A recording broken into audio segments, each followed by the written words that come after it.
Hi, my name is Anthony.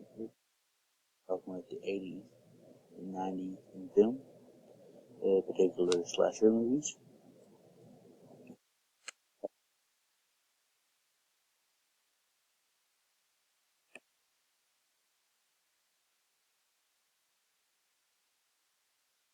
Brief history of slashers. Uh, Slasher films focus more on the one singular serial killer, rather than being relying on monsters or ghosts to provide the scare factor. Slashers include a lot of jump scares to replace the ghost or monster element. Uh, Films like Scream or you know today Halloween use that, and they don't use ghosts or the monsters. They just use masks and props. Uh, Slashers were popular with teen boys. Here's a quote from Carol Clover: "The majority audience, perhaps even more than the audience, for horror in general was largely young and largely male. The young males are also the slashers film's implied audience, the object of its address." What this means is most horror films have a female lead. Um, we try to overly sexualize her. If that is or that showing a little more skin than what is normal. Uh, that they were trying to, the desired audience was young males. The film I chose to talk about from the 80s to 90s and slashers was Halloween. There's a story of Halloween, like a brief recap of it. Halloween starts in 1963 when a kid named Michael Myers kills his sister on Halloween night in a small town in Haddonfield, Illinois. Michael Myers is sent to a mental institution where he is there for 15 years until he escapes, and one night on Halloween night, in one of the mental workers' car, and goes back to Haddonfield. We transition to Haddonfield, where we meet the girl named Laurie Strode. She's a typical teenage girl, but she seems to have an eerie feeling like someone is watching her.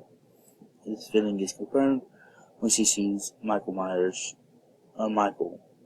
is seen outside of her window standing in a clothes hanging area. Michael Myers goes on a killing spree while following Laurie Strode and while being chased by Dr. Loomis, his primary doctor from the mental institution. At the end of the first movie, Laurie faces off against Michael in her house. She thinks she kills him, and that's where the movie ends. And the importance of Halloween, the Halloween film, it helped establish the slasher genre as a mainstream phenomenon, and there's not like another form of movie. You can't just throw it into a bunch of the horror movies that you've seen, like Nosferatu or a film like that. It helped establish John Carpenter as a pioneer in the horror genre scene, with his works on the Chorus for Halloween and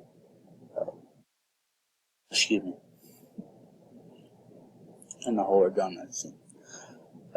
It helped establish Michael Myers as a horror icon.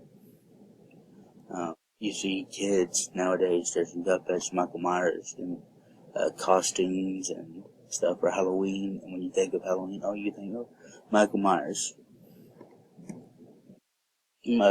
Halloween perfected the art of the jump scare.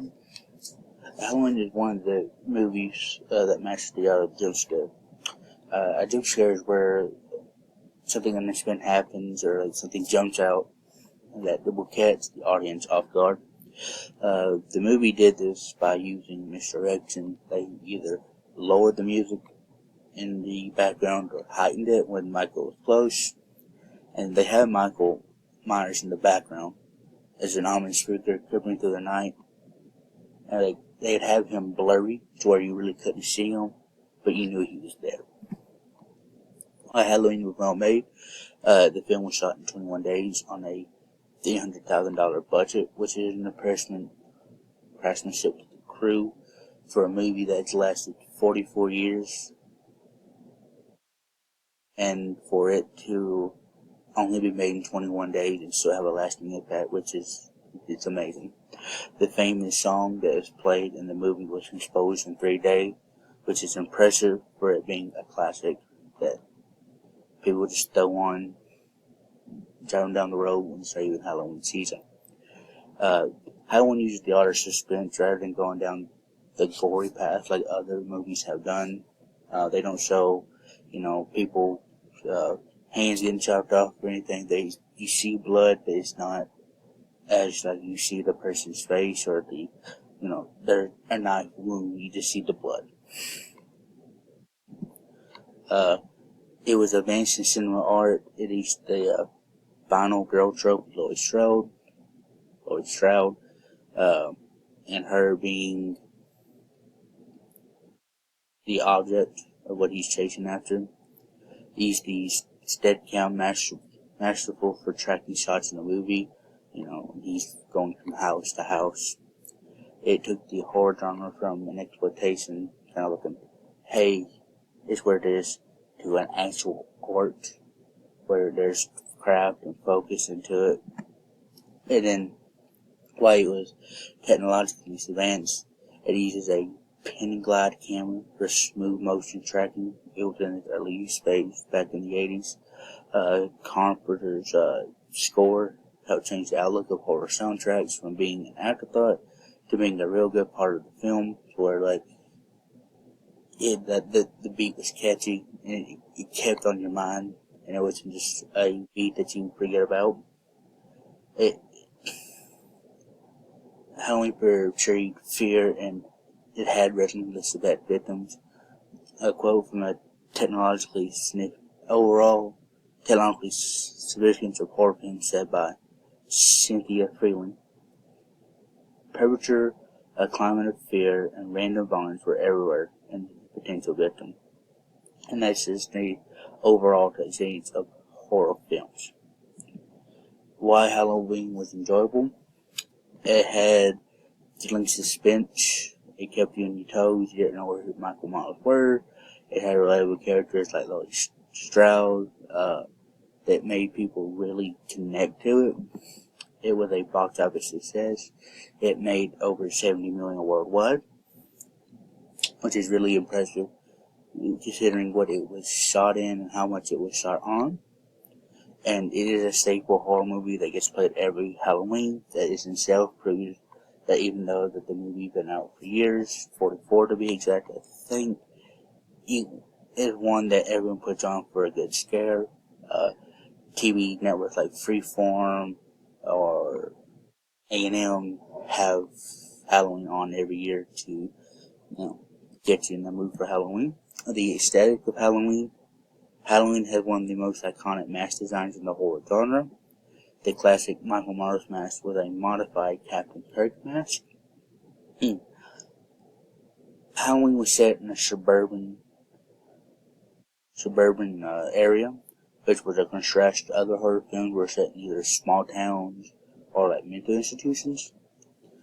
Halloween had an accurate atmospheric lighting and shadows where you can see a little bit of Michael Myers, but you can see all of them, kind of keeping them hidden in the shadows.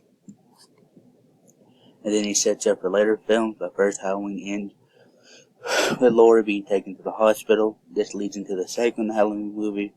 With the second film, it is revealed that Laurie Strode is Michael Myers' sister that was given up for adoption.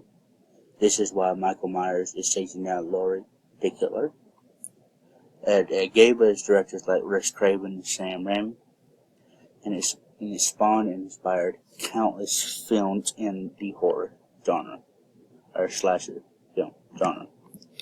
The genre specific of Halloween, Halloween's horror trope was the stalking killer that was isolating his victims.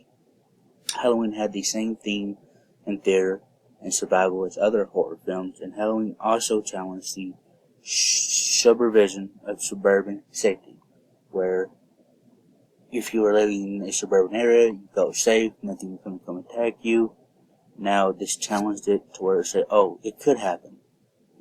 This could really happen. And here's my worst side. Thank you for listening.